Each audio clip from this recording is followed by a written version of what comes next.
Ya Allah, ya Bapa kami dalam tahta kerajaan sorga, kami sungguh bersyukur dan berterima kasih kepada Tuhan pada malam ini. Oleh karena kami telah merasakan perlindungan Tuhan, tuntunan Tuhan kepada masing-masing kami, hingga kami boleh berkumpul di tempat ini dengan satu program yang amat indah. Bagaimana kami harus belajar dari Roh Nubuat. Bapa kami di sorga, kami memohon kiranya Roh-Mu menuntun hati dan pikiran kami, sementara kami akan mendengarkan sajian-sajian dari para pimpinan kami. Agar dengan demikian ya Tuhan, sepulangnya kami dari tempat ini, umat-umat Tuhan juga di tempat kami berada akan mendapatkan berkat yang sama. Khususnya kami mendoakan hamba-hambamu, para pimpinan kami, narasumber, biarlah urapan dari surga menjadi bagian mereka masing-masing. Dengan demikian lewat hamba-hamba Tuhan ini, kami akan diberikan pengertian pemahaman yang lebih dalam, yang membawa kami lebih setia kepada Tuhan. Berkati saudara-saudara kami yang mungkin belum tiba di tempat ini, tibakan mereka dengan sukacita dan boleh mengikuti acara selanjutnya. Terpujilah nama Tuhan. Kami serahkan acara ini ke tangan Tuhan. Berkatilah kami dan ampuni kami dari dosa dan salah kami. Dalam nama Yesus dua ini kami persembahkan. Amin.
Selamat malam saudara-saudara yang kekasih dalam Tuhan.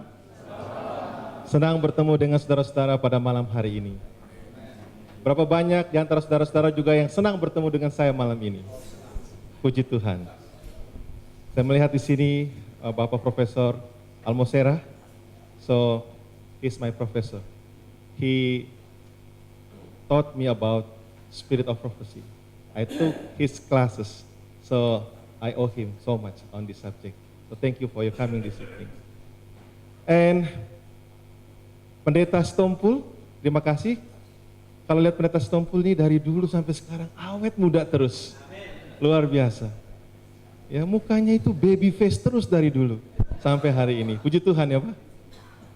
Dan juga Pendeta Syanipar yang selalu mengkontak untuk acara pada malam hari ini. Inilah berkat Tuhan. Kita boleh bertemu bersama. Dan kebetulan Pendeta Stompul, Pendeta Syanipar dan saya, kita pernah sama-sama bekerja di Sumatera bagian selatan. Jadi memang kami ini dalam rangka mengadakan KKR di Sumatera Selatan mulai hari Minggu sampai hari Sabtu. Jadi kami semua adalah mantan-mantan Sumatera Selatan, dan selama 1 minggu ini, mulai hari Minggu sampai hari Sabtu, mengadakan KKR di Lampu, di Jambi, di Palembang. Saya sendiri akan berbicara di Palembang, di Blitar. Ada 7 titik kita berbicara serempak. Tolong doakan saudara-saudara pada waktu nanti saudara pulang ataupun nanti pulang di kamar, doakan untuk KKR di Palembang dan juga sekitar.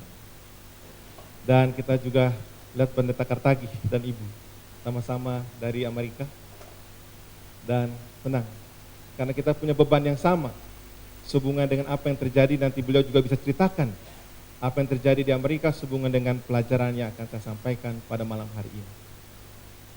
Saudara-saudara, pekabaran malam ini adalah salah satu dari pekabaran akhir zaman yang banyak disebutkan di dalam tulisan Ellen G. White dan juga di dalam Alkitab.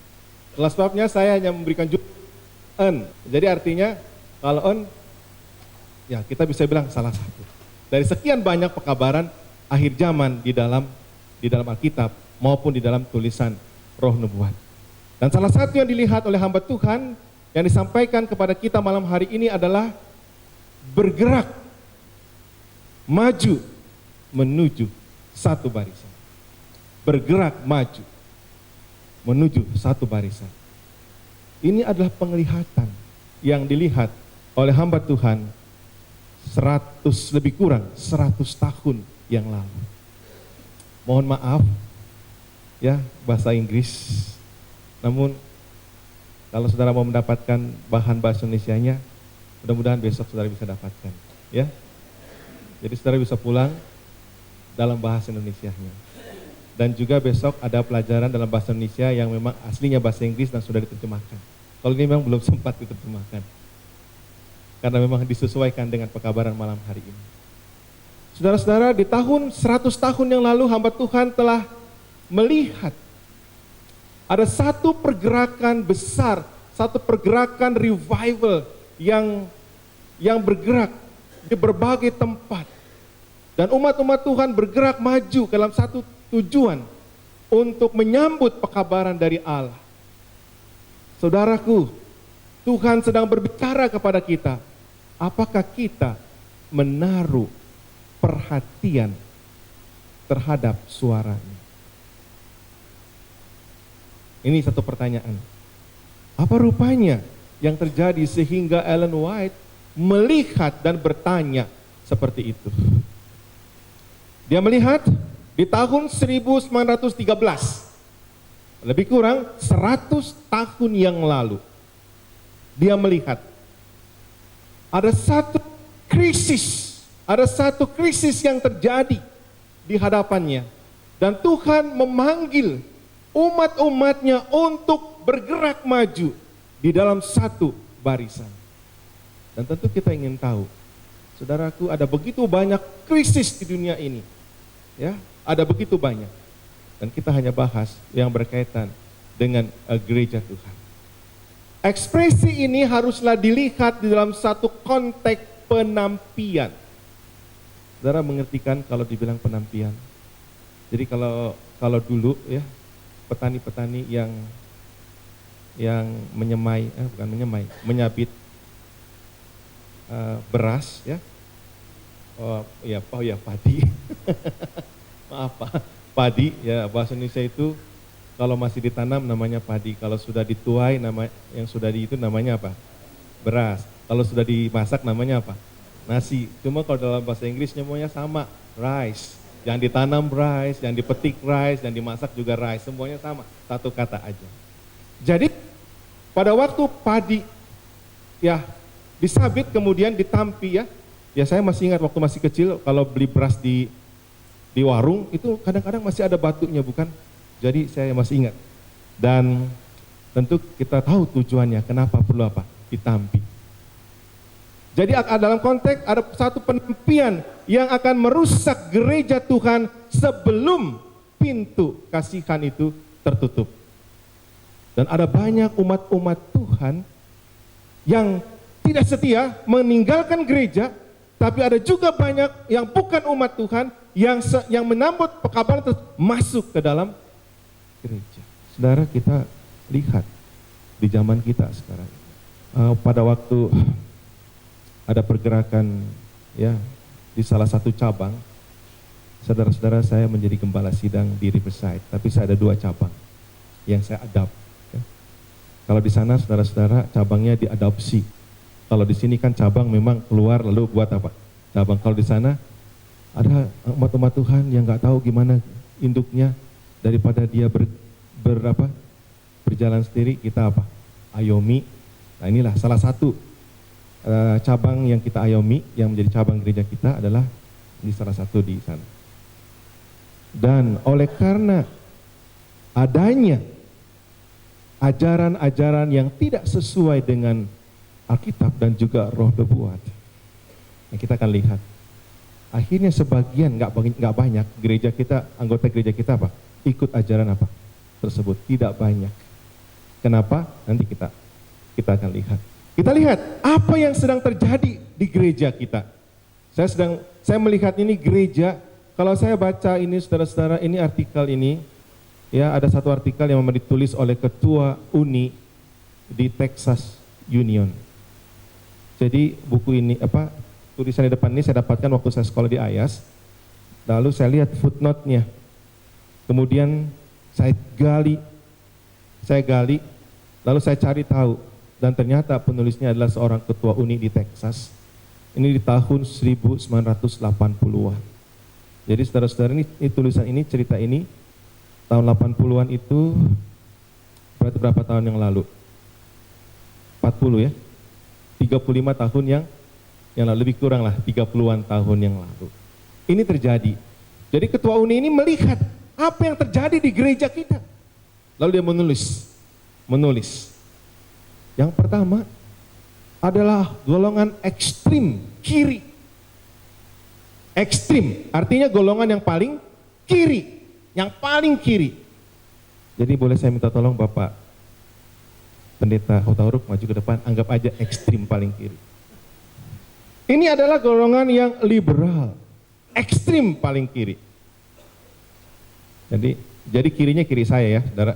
Jangan kalau dari sebelah sana kanan ya, ini kiri saya. Itu saudara-saudara, golongan ini mendirikan gereja yang sifatnya kongregasionalis. Kongregasionalis itu, saudara, gerejanya ngatur sendiri. Ya. Nggak ada kaitannya dengan konfren. Namanya juga macam-macam. Di California ada gereja namanya Sabat Seventh Day Adventist. Oh, sudah Sabat Seventh Day ya.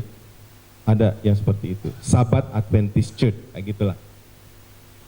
Kalau di Jakarta ada nggak seperti ini? Ini saudara, kalau saya belajar ini ada di Jakarta. Ada yang disebut dengan Christian Brotherhood. Itu adalah ekstrim kiri. Christian Brotherhood. Berapa banyak saudara tahu mengenai Christian Brotherhood ini? Oh, belum pernah dengar ya? Sudah pernah dengar itu ada? Brotherhood Christian? Ada Pak ya? Ada. Jadi pendetanya tamatan dari sekolah Advent. Orang Indonesia ini saudara, saya lagi bicara. Iya, itu lebih jelas lagi ya. Yang saya mau ceritakan, wah samar-samar aja. Kalau lebih jelas, ini kan soalnya di record. Tamatan dari mana? Dari sekolah kita. Tetapi kemudian mendirikan gereja. Doktrinnya, doktrin apa? Kita. Tapi nggak ada kaitannya dengan konven. Saudara, itulah ekstrem kiri. Ya, diatur perpuluhannya sendiri, persembahannya sendiri. Saya lihat saudara mangguk-mangguk. Wah, kali juga ini Pak, rupanya ada juga yang begitu. No, saya cuma kasih saudara-saudara gambaran apa yang terjadi. Itu sudah dilihat oleh hamba Tuhan Ellen White. Di tahun 1913 ada krisis. Kemudian yang kedua adalah condong ke kiri. Jadi saya boleh minta tolong Bapak Sinaga tadi ya yang berdoa. Oh iya, boleh maju sini. Ini adalah orang-orang yang cendekiawan. Ya, artinya orang-orang cendekiawan ini bukan berarti bahwa orang-orang sekolahan. Kan kita kalau di Indonesia itu ada cendekiawan. Kalau ya sudah tahu kan orang pintar yang pernah sekolah tinggi-tinggi begitu ya. Ya, Kan ada Islamic cendekiawan Islam, ada juga, cuma Advent kan tidak pernah bilang cendekiawan Advent Indonesia, tidak ada itu. Nah, tapi poinnya lah begitu. Itulah sebabnya kalau saudara pernah lihat, ini kok orang makin pinter di sekolahin, kok makin aneh-aneh ajarannya. Nah inilah ekstrim yang condong ke kiri tadi.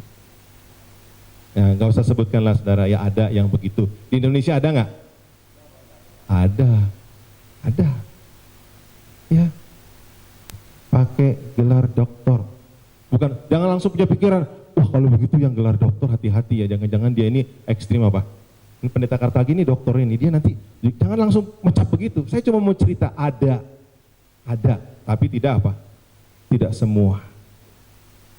Oke, itu yang kedua. Jadi kemudian yang ketiga adalah yaitu gereja masih Advent hari ke-7 yang berada di tengah.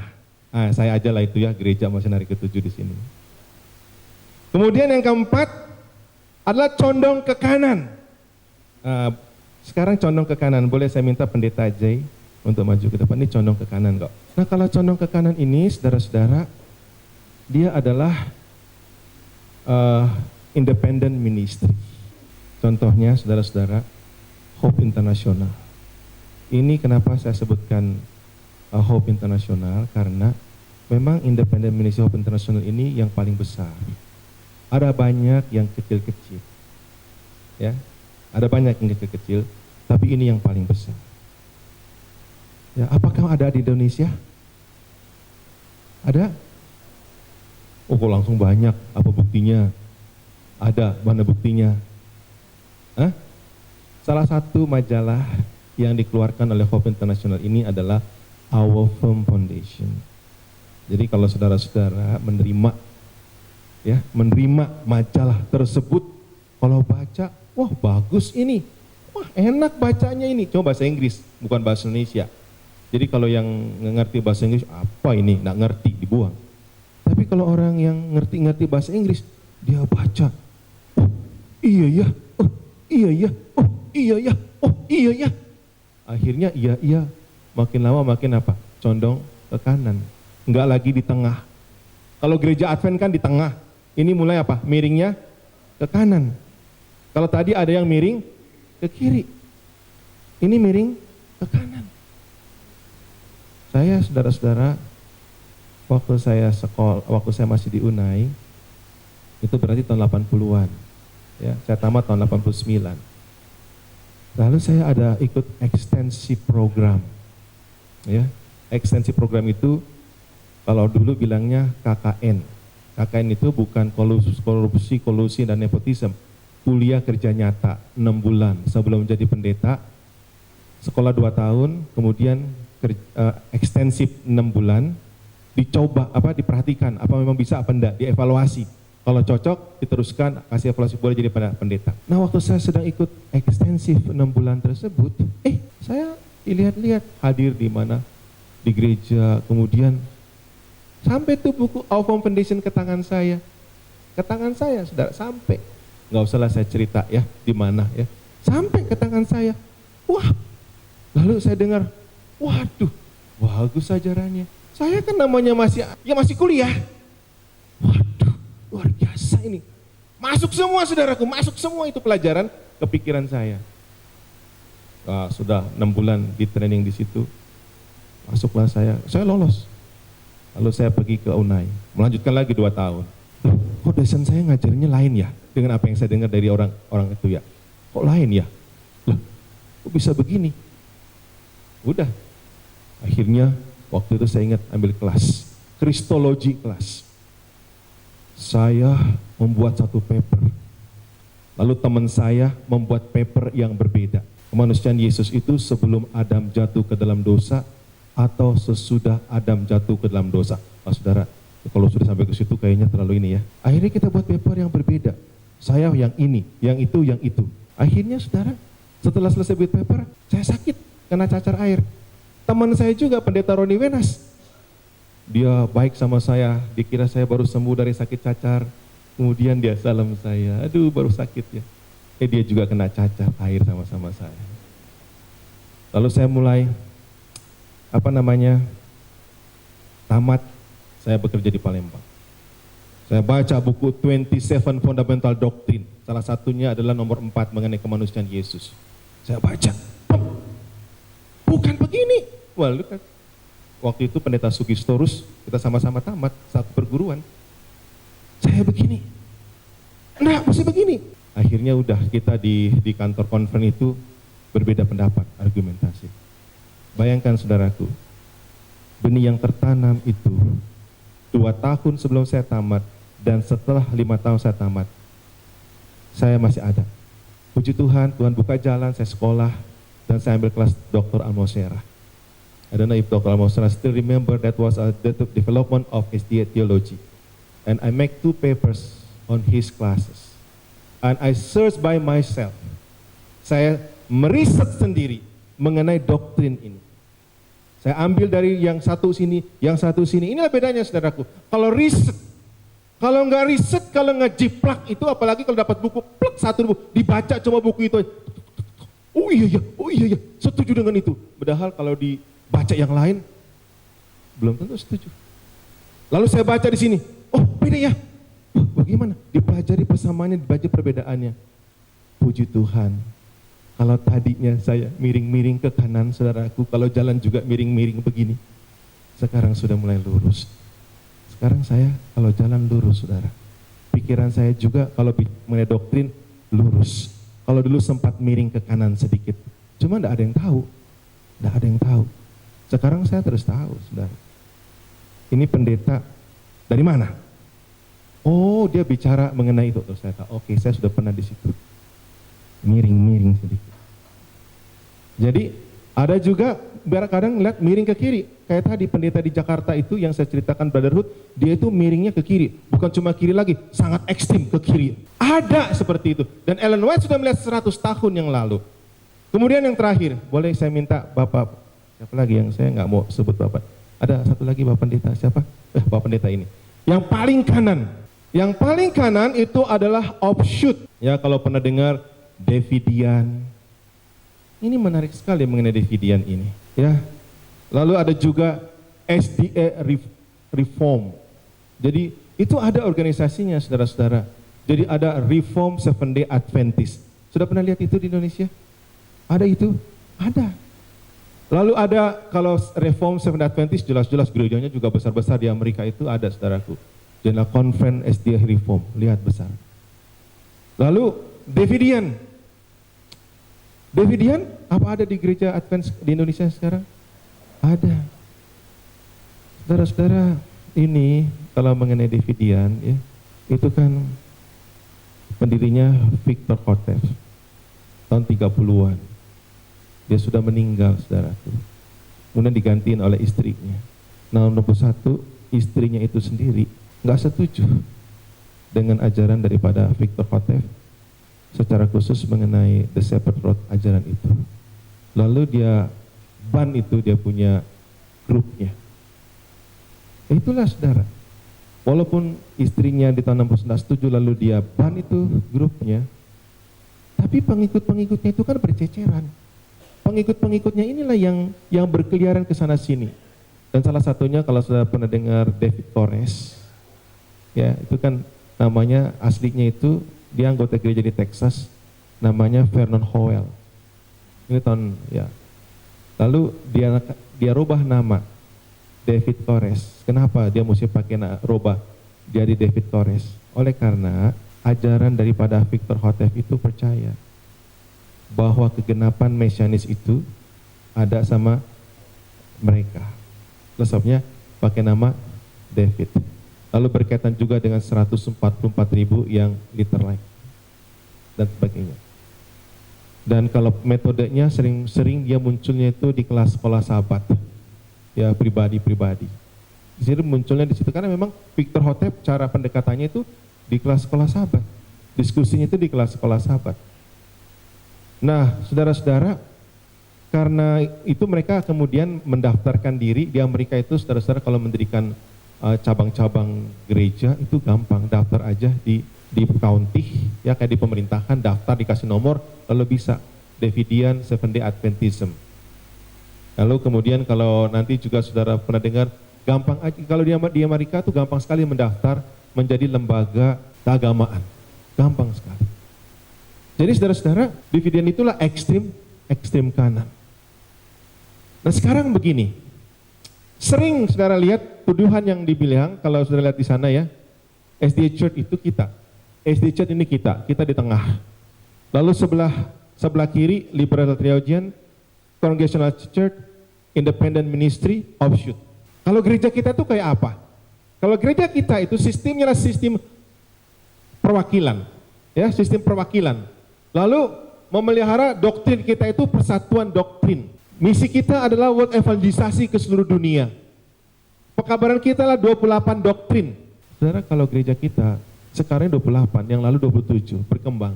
Itu diputuskannya bukan oleh kelompok-kelompok, tapi oleh siapa?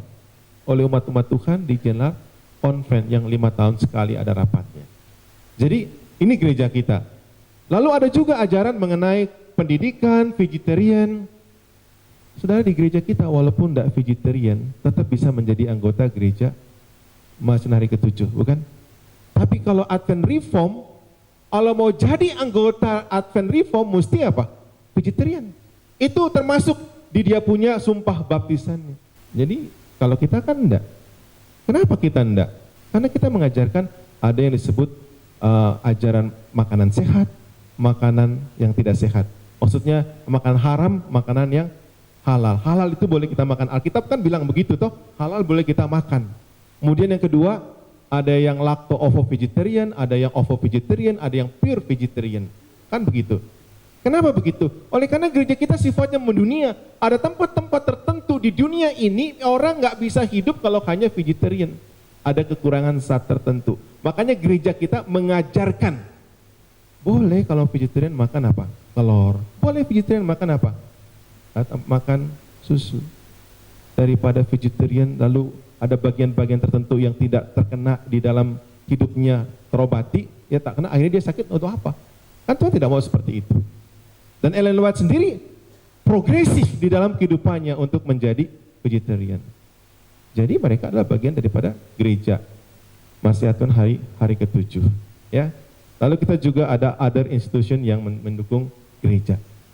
Nah sekarang saudara, kalau lihat seperti ini, kalau di sebelah kiri, ini hasilnya. Yang kiri tadi yang mana? Yang dua ini. Yang ekstrim, yang kongregasionalis. Ya.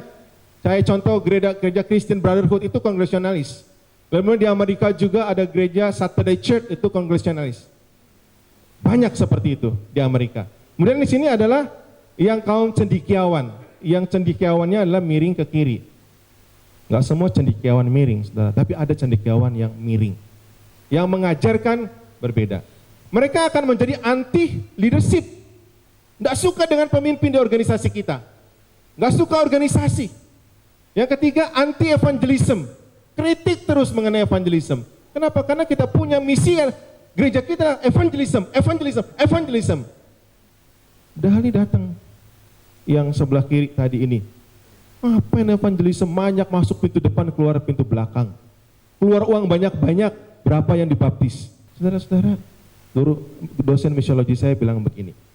Kenapa itu KKR itu masih perlu? Kenapa evangelism itu masih perlu? Di samping mengatakan mengikuti apa yang Tuhan bilang, dia bilang begini. Misalnya begini, di satu ruangan ini semuanya bukan orang Advent. Ada peminum, pemabuk, pokoknya orang jahat. Terus datanglah misionari. Bertobatlah oleh karena kerajaan surga sudah dekat. Roh Suci menjamah. Dari misalnya 100 orang, 30 bertobat, saudaraku. Ya ada yang menangis, kita pikir dia sungguh-sungguh bertobat, saudara. Kan kalau bikin KKR itu ya, kita lihat, maju ke depan. Saya nggak pernah lupa itu. Maju ke depan, matikan lampu. Saya tahu ada yang bergumul di sebelah kanan saya. Bagaimana saya tahu dia bergumul apa enggak? Saya tahu di sebelah kiri saya ada yang bergumul. Karena saya tahu dia belum dibaptis, maka saya bilang dia bergumul. Padahal belum tentu dia bergumul, saudara. Nyanyilah, hampir terbujuk lagunya juga dibikin. Lalu saya kasih ilustrasi, malam ini terakhir, kita tidak tahu kalau saudara pulang ketabrak apa tidak. Lalu saya cerita, akhirnya kan takut tuh orang. Buat keputusan, dia menangis, maju ke depan. Oh, dan ibu itu bertobat. Padahal yang dalam hatinya, aduh pendeta, berat sekali pekabaran itu. Aku menangis ini, kalau ketahuan suamiku bisa dipotong kepalaku ini. Dia menangis bukan karena dia bertobat, tapi dia menangis oleh karena dia takut dianiaya. Saudara, orang ini belum betul-betul apa? Bertobat. Tapi oleh karena panggilan yang luar biasa dari depan, lampu dimatikan, lagu menyala semua, walaupun baru 5 hari ikut KKR. Oh ya, yang penting sudah terima Yesus, celup aja, plup, celup. Minggu depan ada di gereja. Tidak apa-apa saudara. Enggak dicelup hari ini juga, belum tentu dia masuk Advent.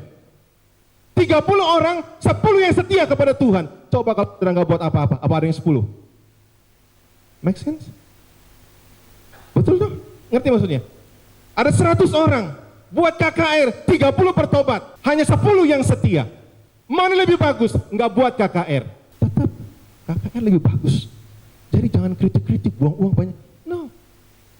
Saudara, uang itu pada waktu Tuhan Yesus datang nggak kepake. Mau simpan uang di bank, Tuhan Yesus datang habis itu uang di bank, habis uangnya. Tapi kalau dipakai untuk penginjilan, uang itu menjelma menjadi apa? Jiwa-jiwa yang harum. Jadi mesti semangat. Gereja kita itu dikenal sebagai gereja yang bersemangat menginjil. Ya, ini datang yang golongan kiri, ahli dalam belajar Alkitab, ahli di dalam belajar. Wah, mesti begini, mesti begitu, mesti begini, mesti begitu. Akhirnya, makanya banyak anggota-anggota kita udah mulai seperti orang yang kiri, ke kiri-kirian dia itu kalau di gereja. Ceramah terus pendeta. Ceramahnya itu lagi. Buang berapa duitnya? Sudah jadi ke kiri-kirian dia tanpa disadari. Saudara, kita jangan ke kiri-kirian. Kenapa? Kita tidak boleh anti evangelism. Lalu anti Ellen G. White. Nggak mau pakai tulisan Ellen White. Kalau nulis disertasi, Ellen White nggak mau dipakai. Nggak mau. Nggak percaya tulisan Ellen White. Makanya kalau sudah baca di internet, itu banyak orang-orang Advent yang pernah jadi Advent, lalu tidak menjadi Advent karena menjadi golongan apa? Kiri. Jadi kalau baca-baca di internet itu ya, yang against Ellen White, itu semua golongan kiri. Karena kalau namanya golongan tengah, enggak ada itu. Enggak ada. Lalu yang kelima, diversion of tithe. Mengambil apa? Tithe. Ya kayak tadi ini. Ini, kalau Brotherhood of Christian, saya terus terang aja kalau di Indonesia saya bilang aja begitu. Kalau di mana? Di tempat yang lain, di Amerika ada. Yang paling ini gerejanya kongregasionalis, orang datang, ada orang Advent datang ke gereja tersebut. Wah, enak, ramah, disambut. Nah, akhirnya nyantol dia di situ. Dalam sebelumnya, anggota kita adalah anggota setia di gereja Advent. Cuma gara-gara waktu masuk ke gereja, pendetanya nggak senyum. Saudara, jangan harapkan pendeta senyum terus, saudara, di gereja. Saudara nggak tahu kan, banyak kepura-puraan pendeta itu. Habis berantem dengan istrinya di rumah, ketemu saudara, selamat sahabat. Betul? Jadi kalau pas pada waktu itu pikirannya masih belum bisa senyum, jangan langsung, kurang asam nih pendeta, aku nggak disenyumin, aku lebih bagus pergi ke gereja sebelah aja lah. Lalu di situ bikin apa? Waduh, senyumnya manis. Senyum manis, saudaraku, tapi ekstrim kiri. Nanti akhirnya perpuluhannya apa? Nanti saya cerita lebih jauh ya mengenai itu. Kemudian yang kedua adalah ekstrim kanan. Sama saudara, hasilnya anti pemimpin, anti organisasi, anti penginjilan. Kalau ini kalau yang di sana anti Ellen White, nggak pakai Ellen White. Kalau yang di sebelah kanan, ini yang sebelah kanan nih, yang ke kanan-kananan, misquote Ellen White, salah kutip Ellen White. Salah kutip itu artinya ya salah kutip. Yang penting dipakai kutipannya, tapi apa? Salah. Ya contoh, ya ada ya salah satu bilang begini, mereka nggak percaya lagi mengenai ajaran Trinitas. Ya gereja kita kan mengajarkan Trinitas. Lalu mereka nggak percaya itu Trinitas. Lalu mereka pakai kutipan Ellen White. Pakai kutipan, look at that. Mereka nggak percaya. Ellen White nggak percaya tulisan apa? Trinitas. Padahal saudaraku, kalau dipelajari baik-baik tulisan Ellen White, that's why tomorrow Dr. Almosera will speak akan berbicara mengenai how to interpret Ellen White writing. So kita nggak akan salah apa? Kutip. Yang kelima sama saudara-saudara, UUD juga. Ujung-ujungnya apa? Duit. Yang di sebelah kiri, UUD. Yang di sebelah kanan, UUD. Saudara, kalau yang di tengah kan UUD juga pendeta. No. Saya mau cerita sama saudara-saudara bahwa kita punya gereja mengikuti apa yang dikatakan oleh Alkitab.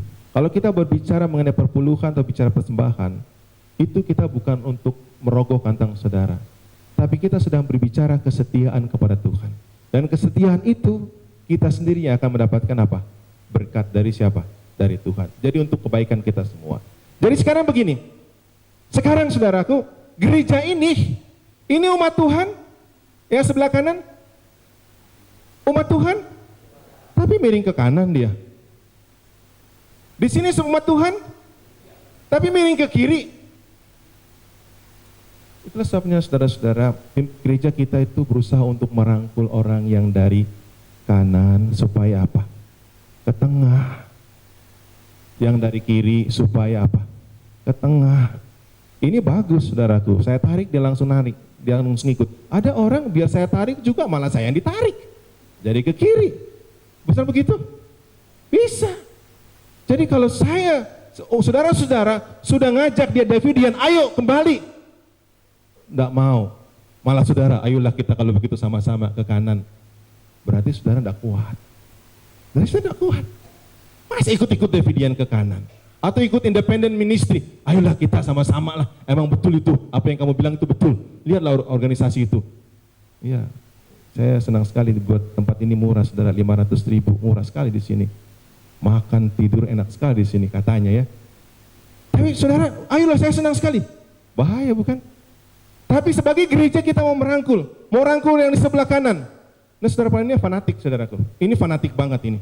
Kalau ini liberal, loose banget ini. Jadi kalau di sini keselamatan itu ditekankan kepada justification kalau di sini. Justification itu begini, kita dibenarkan oleh iman. Yang penting adalah hatinya kepada Kristus, mengikut hukum Tuhan, tapi kita di-justify. Oleh sebabnya kalau di sini saudara lihat ada yang pakai anting-anting. Di sebelah sini nih, ke anting-anting. Lalu orang sini lihat, lihat itu pendeta Saputro.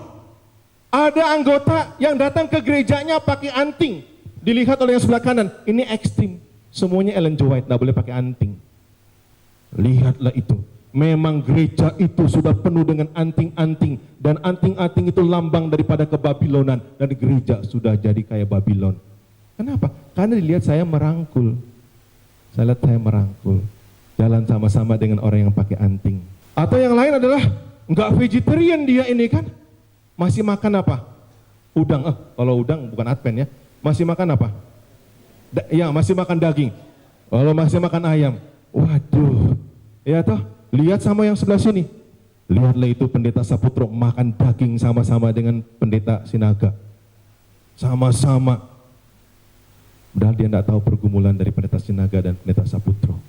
Ya, memang orang ini fanatik saudara, jangan lupa. Yang kanan ini fanatik. Penekanannya lah sanctification, penyucian ditekankan di sini. Udah, mau rangkul, dilihat salah sama orang apa? Kanan. Ya wis, nggak usah dirangkul aja. Gak boleh saudara. Kalau kita sudah tarik, dia ikut, puji Tuhan. Kalau dia udah kita tarik, nggak mau ikut, puji Tuhan juga. Iya kan? Yang penting kita sudah lakukan. Kan mesti sabar saudaraku. Makanya yang di tengah ini saudara, belajar betul-betul, belajar sekolah sahabat betul-betul saudaraku. Maksudnya betul-betul itu betul-betul belajar, jangan betul-betulan. Belajar sekolah sahabat, doktrin. Saya mau cerita saudaraku, ada satu anggota gereja saya di Riverside, dibaptisnya baru 10 tahun saudaraku, di barunya 10 tahun dia dibaptis. Sekarang sudah jadi ketua sidang saudaraku.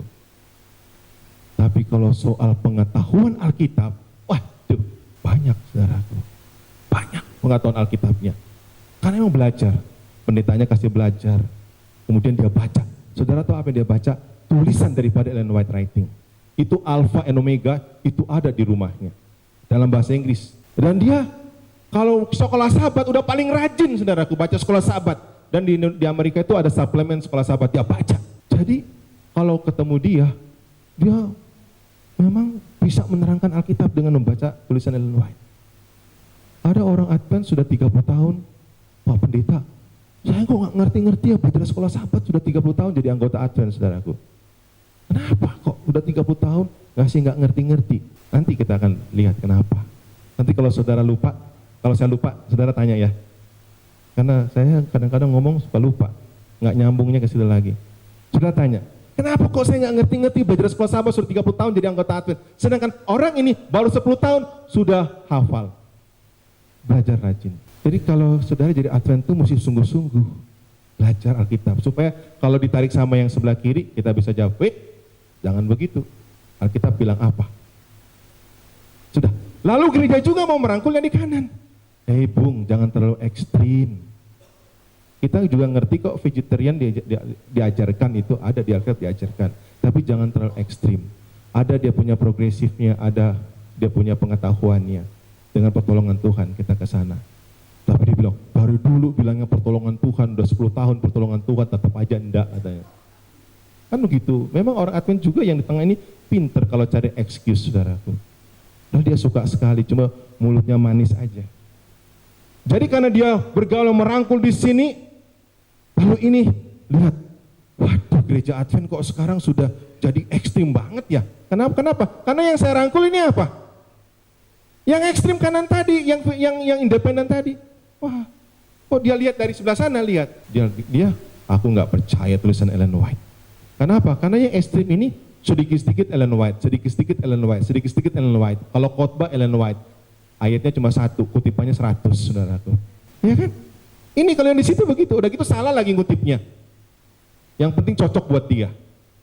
Misquote. Akhirnya betul-betul nggak percaya yang di sebelah sini. Tapi kita harus rangkul, dia juga adalah bagian umat Tuhan. Kenapa? Moving into the line. Kalau nggak mau, ya sudah. Nggak mau nggak apa-apa, nggak mau nggak apa-apa. Banyak orang-orang di luar sini masuk sini, udah ganti dia. Jadi satu barisan di tengah semua. Make sense, saudara? Bisa mengerti itu? Nggak apa-apa kalau dia nggak mau. Ngapain kita lama-lama di sini, saudaraku? Ngapain lama-lama di sini? Ngapain? Oh kita sudah, Tuhan Yesus bilang, kalau ada orang yang bersalah, kamu kasih tahu. Nggak mau, kepaskan. Sudah. Tapi juga jangan depannya, ku kepaskan kakimu. Enggak, kita nggak begitu, saudara. Kita rangkul. Kadang-kadang orang jadi tambah marah oleh karena kita mengutip ayat-ayat yang bikin jengkel orang lain. Ya dalam hati aja, doakan. Nggak bisa kita paksa. Tapi ada, apakah ada orang dari sebelah kanan ini kembali? Ada. Nanti pendeta Katagi cerita mengenai yang ekstrim ini, kembali ke tengah? Ada. Apakah yang dari sini kembali ke tengah? Ada. Kenapa? Karena pintu kasihan belum tertutup. Kalau pintu kasihan sudah tertutup, ya sudah habis. Yang jahat bertambah jahat, yang baik bertambah baik. Tapi untuk merangkul yang kanan dan merangkul yang kiri, kembali lagi saudaraku, betul-betul mesti belajar tulisan Ellen White dan bagaimana mengaplikasikannya. Besok masih banyak belajar. Oke. Nah sekarang saya mau cerita. Apakah ada beda offshoot dengan independent ministry? Ada nggak? Ada. Ya, cuma kadang-kadang yang di tengah ini, lihat independent ministry, munculkan independent ministry Jakarta.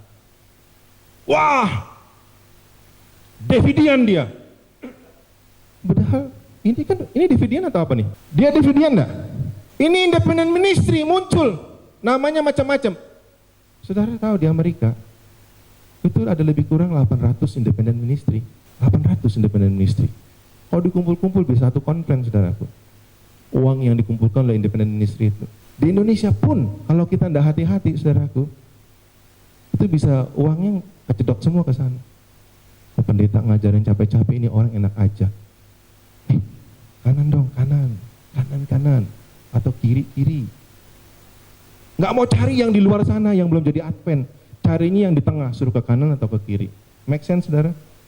Bisa ngerti kan? Yang gampangnya begitu. Jadi kalau dia lihat, yang ini yang nggak ngerti, nih, ada gereja kita nggak ngerti, anggota Advent. Begitu datang independent ministry, kaget dia. 144.000 itu literal. Dividian kamu ya? Karena memang ajaran Dividian itu mengajarkan begitu. 144.000 apa? Literal kan? Berarti kalau menurut yang di tengah, ya gereja kita, itu adalah spiritual. Yang dihitung 144.000. Yang dilihat banyak. Maksudnya adalah spiritual. Kenapa spiritual? Wahyu itu, saudaraku, full of symbol. Jadi kalau simbol itu, kalau bangsanya simbol, kan ada 12 suku. Oke, ada suku apa yang nggak disebutkan di dalam suku Israel itu? Suku Dan. Kalau suku Dan, kok suku Dan tidak ada? Mau literal, gimana? Maksudnya kalau literal, mesti ada suku apa? Dan, kayak begitu. Ya, kalau ininya literal, baru angkanya literal. Tapi kalau ini spiritual, angkanya juga apa? Spiritual. Yaitu orang-orang nama Israel. Apa sih Israel? Bergumul dengan Allah dan akhirnya menang. Jadi orang-orang yang seperti Ruben, yang pernah tidur dengan istri bapaknya, yang pernah melakukan melanggar hukum perzinahan, tapi oleh karena anugerah daripada Yesus Kristus dalam hidupnya, dia berubah dan akhirnya bergumul dengan Allah untuk mengalahkan dosa itu, dan akhirnya dia menang. Ada orang seperti Simeon kayak gitu, yang mempunyai akal yang licik. Saudaraku, emangnya orang Advent itu begitu dibaptis yang licik-licik itu hilang? Enggak. Kalau pendeta Katolik bilang proses penyuciannya belum selesai, masih ada juga sedikit-sedikit bagaimana yang licik-licik itu masih ada, seperti Yakub gitu. Tapi bergumul dengan Allah supaya bisa mengalahkan kelicikannya itu, akhirnya menang. Orang yang 140 ribu itu adalah orang yang gak pernah berdusta. Siapa bilang? Pasti ada yang berdustanya. Tapi oleh karena dia bergumul dengan Allah seperti nama Israel, dan akhirnya dia menang. Kalau biasanya suka berdusta, sekarang tidak lagi. Jujur. Jadi saudara-saudara, orang-orang tersebut adalah orang-orang yang memang berjuang bersama dengan Tuhan sesuai dengan nama. Jadi rohani. Dan 144 ribu. Ya, orang anggota yang tidak ngerti, Davidian. Di sini bilang, saya bukan Davidian, kamu nggak tahu. Saya kalau begitu apa? Dijawab, kalau begitu kamu apa? Saya independent ministry. Oh, malu kan? Kita tidak tahu ini independent ministry. Kalau yang Davidian yang mana? Yang paling kanan. Yang Davidian. Yang pendirinya udah mati, istrinya juga nggak setuju dengan ajarannya, sekarang ngikut-ngikut nih orang Indonesia. Nggak masuk akal ya, Davidian itu. Ya, ninip-ninip begitu sekarang. Jadi kalau mau mengalah, maksudnya mau merangkul orang yang Davidian itu, gampang saudara, belajarnya itu gampang ya. Pura belajar, nggak susah, nggak ada yang susah dengan pertolongan Tuhan. Jadi artinya kita bisa menangkan. Oke lah kalau begitu duduk aja supaya boleh istirahat. Jadi itu sebabnya saudara-saudara, ya dalam merangkul ini kita perlu apa? Persatuan. Kalau di dalam gereja, saudaraku, ada masalah. Oh, bukan kalau lagi, gereja itu penuh dengan masalah, saudaraku. Ya, gereja itu penuh dengan masalah. Masalah, salah satu masalah perpecahan. Saudara, kalau ada masalah perpecahan di gereja, bapak, mama, begini begitu di dalam gereja, lalu anaknya juga saudara bingung, anggota yang gak kuat juga bingung, akhirnya bisa ditarik keluar oleh yang kiri maupun yang kanan. Sebabnya kita perlu apa? Bersatu, ya, bersatu. Tuhan Yesus juga katakan dalam Yohanes 17, perlunya persatuan. Lalu bersatu untuk orang-orang anggota gereja yang temperamen dan juga nasionalnya berbeda-beda. Kita ini orang Indonesia, saudaraku, suku bangsa kita berbeda-beda. Ya, kita harus ngerti temperamen satu sama lain. Gereja kita itu bukan gereja HKBP, saudaraku. Saudara kan HKBP, Huria, Kristen, Batak, Protestan. Gereja kita itu bukan gereja Batak, bukan. Walaupun, saudaraku, waktu saya di Palembang, saya naik beca. Pak, ke gereja Advent, Pak. Terus, yang mana? Yang ada gambar ayamnya ya? Gereja apa itu? GPIP, Pak Frans, tahu kan? Kalau naik beca dari Ilir itu. Gereja GPIP. Gereja ayam. Oh bukan Pak, yang di belakangnya. Kebetulan gereja Advent itu di belakangnya gereja ayam. Oh gereja Batak ya? Orang luar tahunya gereja Advent itu gereja apa? Batak. Gereja kita bukan gereja Tapanuli. Gereja kita adalah gereja yang terdiri dari berbagai macam suku, bangsa, dan kaum sesuai dengan buku Wahyu pasal apa? 14. Jadi kita harus bisa mengerti satu sama lain. Ya, kita mengerti. Dan saya bersyukur sekali saudara-saudara. Kalau enggak pendeta MD Siagian ngajar sekolah sahabat. Ngajar sekolah sahabat ya di gereja, di sekolah saya di SD Harapan Zaman. Kalau enggak beliau ngajar pendeta Melangton D. Siagian, ngajar. Yang namanya Saputro ini sampai sekarang masih muda. Jadi kita bersyukur dengan adanya pendeta-pendeta kita dari Tapanuli yang punya semangat dalam apa? Penginjilan. Kenapa? Karena bisa jangkau orang seperti yang bukan Tapanuli. Jadi harus bisa menjangkau. Tuhan bertanya kepada Musa, Musa, apa yang ada di tanganmu? Tongkat. Tongkat pun bisa dijadikan apa? Ular. Gereja kita, saudara hamba-hamba Tuhannya banyak. Dari apa? Di Uni Barat ya. Dari Tapanuli. Tuhan bisa pakai untuk melakukan banyak mujizat dan membawa jiwa-jiwa datang kepada siapa? Kepada Tuhan. Buktinya kita punya anggota-anggota kita datang dari berbagai macam. Unity between various SD congregation. Ada persatuan di gereja-gereja, persatuan di pendeta-pendeta dan pekerja-pekerja. Kita perlu, saudaraku. Sesama pendeta mesti saling apa? Jangan saling mendahului. Biskota aja enggak mau saling mendahului. Masa pendeta-pendeta mau saling mendahului? Jangan kita punya seperti kepiting, saudaraku. Saudara tahu kepiting? Kepiting itu apa bedanya kepiting Jepang dengan kepiting Indonesia? Kalau kepiting Jepang, kalau ada kepiting naik dari bawah didukung. Katanya, saya juga nggak pernah lihat kepiting Jepang. Jadi kepitingnya naik, didukung, pup, pup. Jadi yang di atas makin apa? Makin naik. Kalau kepitingnya Indonesia, begitu ada kepiting mau naik, dia naikin, jadi turun. Ngerti kan? Kita jangan punya mental seperti kepiting orang Indonesia. Kalau kita lihat teman pengerja kita maju, kita dukung. Ini pekerjaan Tuhan, dukung. Siapapun, dukung. Jangan, aduh. Oh inilah. Siapapun saudaraku ya, bukan cuma pendeta. Pekerja Tuhan. Kita perlu apa? Bersatu. Kemudian juga unity di dalam rumah tangga. Ini penting sekali. Bapak, ibu, mama, papa, kalau berantem tuh jangan lama-lama. Nggak ada rumah tangga yang nggak pernah berantem. Pendeta Kartagi selalu bilang, saya nggak pernah lupa. Kalau berantem itu cuma bedanya beda tipis. Tipis, menang tipis, kalah juga tipis. Kayak main badminton, menangnya tipis, kalahnya tipis. Rumah tangga tuh begitu. Jangan dibuat besar, udah tipis. Saudara, saya ingat ilustrasi ya mengenai rumah tangga.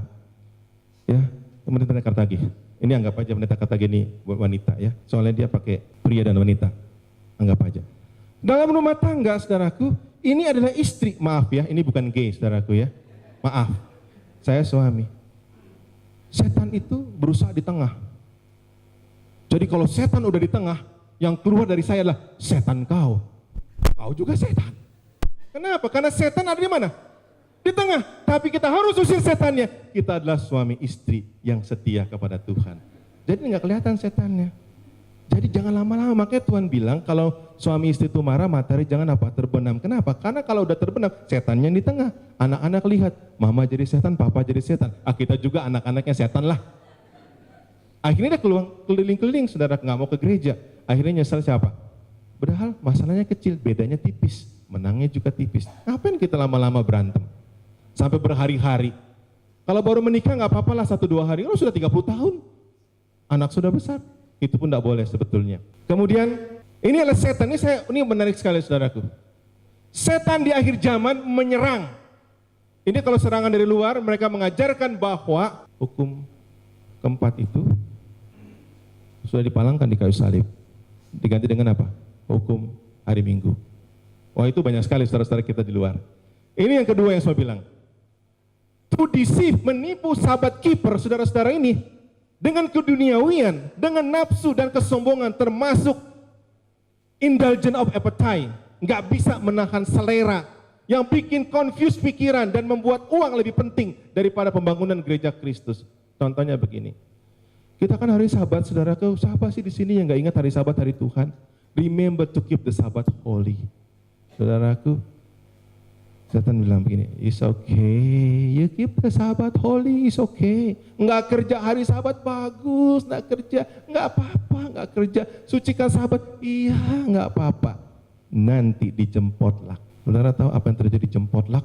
Disitulah baru kelihatan apakah kita menahan selera apa enggak. Saudara-saudara, ini maaf ya, ada tadi bilang pendeta tahun 2004 pendeta lebih langsing. Kenapa tahun 2000 berapa sekarang? Enggak langsing lagi tapi langsung. Tahu kenapa saudaraku? Karena makannya itu. Dan juga metabolisme dan sebagainya. Tapi sekarang saya sudah diajarin saudara. Dan cobaannya luar biasa. Sudah diajarin katanya kalau makan, piringnya itu ukuran 9 inches. Yang kecil begitu saudara. setengahnya itu sayur, seperempatnya nasi, seperempatnya lagi protein. Saya coba sahabat lalu seperti itu waktu potluck, saudara. Saya buat begitu, aduh enak banget perut ini. Datang anggota, pendeta, ini kue. Ya ampun, bagaimana ini tamu lagi bawa kue. Tamunya dari pendeta Kartagi, karena pendeta nggak ada, ke gereja saya. Makanya jangan sering-sering keluar. Jadi dikasih, wah kuenya kue enak lagi. Kue enak lagi. Aduh bagaimana nih ya, kalau saya makan, waduh sudah salah lagi. Yang tadinya perut itu udah enak hari Sabat makannya cuma segitu, saudaraku. Dikasih itu, aduh enak ini. Tempat lain, pendeta inilah. Waduh gimana nih ya? Saya liatin kuenya liatin saya liatin dia dan saya makan lagi. Akhirnya perut yang tadinya enak, saudaraku, jadi mulai apa? Kepegahan. Makanya saudara-saudara yang habis potluck atau apalagi rapatnya Sabat siang, semua komitenya selalu setuju pendeta. Nggak mikir lagi, judgment-nya udah nggak ada. Begitu diputuskan setuju. Apalagi kalau pendeta pintar politik, dibuat kenyang semua anggotanya. Nanti di rapat itu kan ada bilang sama seperti cara Esther itu, supaya semua diluluskan, dikasih makan dulu tuh Ahasveros. Akhirnya disetujukan sama Ahasveros kan, dikasih makan. Semuanya setuju. Di rapat begitu, setuju semua. Begitu setuju, kapan disetujuinya? Di rapat tadi keputusan, coba baca sekretaris. Hati-hati saudara, setan bisa kerja melalui potluck. Loh, kalau gitu nggak usah ada potluck. Enggak juga saudara, orang Advent ini kalau nggak ada potluck, dia pergi kemana? Ke restoran saudaraku, pakai kredit card, api nggak menyala, nggak kerja. Bayar itu kredit card nanti hari Senin, makan dulu. Nggak boleh juga, udah melanggar apa? Sabat. Satu lagi yang saya mau cerita hubungan dengan makanan ini saudaraku. Saudara, saya sudah 2 tahun ini, kalau Bible study, saya punya Bible study itu 3. Dulu di Palembang hari Minggu, hari Senin, hari Selasa, hari Rabu, hari Kamis, sama hari Jumat. Di Palembang, 5 hari. Bible, KPA itu ada saudaraku. Dan dulu saya kalau jadi ada KPA begitu, makanya saya heran saudaraku. Dulu saya waktu KPA, Bible study itu sudah merupakan naluri, kita ajar Alkitab sama anggota udah merupakan naluri. Nggak perlu lagi dikasih duit saudaraku. Ada KPA 5. Baptisan dari situ. Duit dari mana? Ya dari konven. Ada orang pelaju mau kasih uang sama saya. Habis khotbah. No, saya nggak mau jadi gahasi. Kenapa? Kalau saya ajar terus orang itu jadi Advent, perpuluhan di gereja akan meningkat dan umat Tuhan itu maju dalam kebenaran. Anaknya diberkati sampai sekarang. Tapi kalau saya terima uangnya, cilaka. Jadi kalau bekerja buat Tuhan jangan pikir apa? Pikir duit, untung rugi duit. Kalau ada uang untuk KPK jalan. Kalau nggak ada uang, KPK nggak jalan. Tidak boleh begitu. Makanya saya lihat, KKR-nya kok besar sekali. Dulu saya kalau bikin KKR di Palembang, Pak Frans ini bendahara saya nih. Pak Frans itu tahu, KKR-nya itu kecil duitnya. Tapi puji Tuhan saudaraku, di Palembang walaupun susah di sana saudaraku. Puji Tuhan. Ya Pak Frans ya, saya tidak tahu nih saudara nanti pulang ke Palembang ini. Keluar uang $7.000. Nggak tahu berapa hasilnya. $7.000 itu bukan main-main saudaraku, banyak itu. Saya nggak tahu hasilnya nanti, 70 juta. Nggak tahu. Kenapa? Karena kita bekerja itu bukan untuk apa? Untuk uang, bekerja itu untuk mencari jiwa. Kenapa? Jadi saya sudah 2 tahun, kalau malam enggak makan saudaraku. Makanya tadi saya lihat jam berapa sekarang. Kalau udah jam 7 saya enggak makan lagi. Tadi masih ada 15 menit. Saya masih bisa, saya salam-salam dulu. Sambil ngelihat, oh masih bisa makan. Kalau udah jam 7, stop. Saya enggak 100% saudaraku. Saya naik pesawat kemarin ya saya makan lah bagaimana, dikawarin di pesawat. Tapi enggak 100%, paling sedikit. Ya mungkin 80, 90 lah dalam 2 tahun ini. Kok pendeta ada yang ketahuan, pendeta nggak makan jam 7 tapi kok perutnya kayak apel ini. Saudara kan ada perut kayak apel, ada kayak buah pir gitu. Kalau buah pir ke samping, kalau apel ke depan. Saya ini kok kayak buah apel ya? Ya saya baru sadar salah satunya ya tadi, makannya tadi. Walaupun saya nggak makan setelah jam 7, tapi kalau makan pagi, nasinya segunung, makan siang segunung saudaraku. Itu yang membuat apa? Enggak kurang exercise. Bukan kurang, enggak exercise kayak begini. Tapi nanti puji Tuhan, kalau saya sudah bilang begini dari tahun 2008, enggak turun-turun nih berat badan. Poin saya adalah enggak makan malam. Itu udah. Pendeta-pendeta kalau mau hidup sehat harus bilang no. Kalau ada anggota kasih makan malam apalagi. Kenapa? Kalau anak mau pintar, jangan kasih makan malam. Jadi kalau nggak ngerti sekolah sahabat, coba saudara periksa baik-baik. Saudara suka makan malam enggak? Kalau saudara suka makan malam, nggak heran nggak ngerti pelajaran sekolah sahabat. Itu yang saya bilang tadi. Iya, itu aja. Kalau sudah jam 6, stop. Jam 7, paling lambat. Saya rasa sampai di sini aja dulu saudara. Kiranya Tuhan memberkati.